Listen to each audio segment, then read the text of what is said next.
There are situations where we inherit a method from a base class, but we are not happy with the implementation. We want to change it. This is what we call method overriding. So we override a method declared in the base class. Now don't confuse this with method overloading. Method overloading means declaring a method multiple times, but with different signatures, different parameters, okay? Now, here's an example of method overriding. So you know that every object has this toString method that is inherited from the base object class. Now, if we print the value that is returned from this method,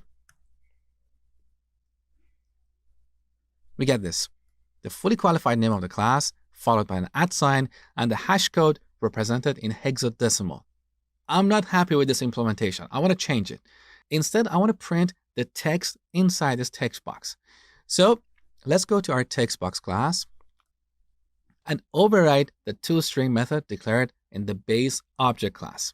So we can override any of the methods that we inherit, whether they're inherited from the parent class or the grandparent and so on. So after the constructor, let's type public void toString.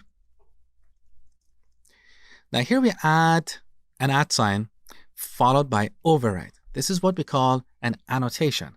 An annotation is basically a label that we attach to a class member. And with this, we give extra information to the Java compiler. So with this, we're telling the Java compiler that we are overriding the toString method declared in the object class. And with this, the Java compiler will check the signature of this method. It will make sure that this method has the exact same signature. Now here we have a compilation error because the toString method that is declared in the object class returns a string, but here we're using void. So that is the benefit of using this annotation. It helps the Java compiler double check our code for correctness. So let's change this to string. And here we want to return the text inside this text box. Now back to our main class. Before calling the toString method, let's set the text for this text box to hello world. Now we run this program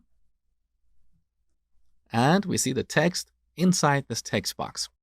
Now, one more thing before we finish this video.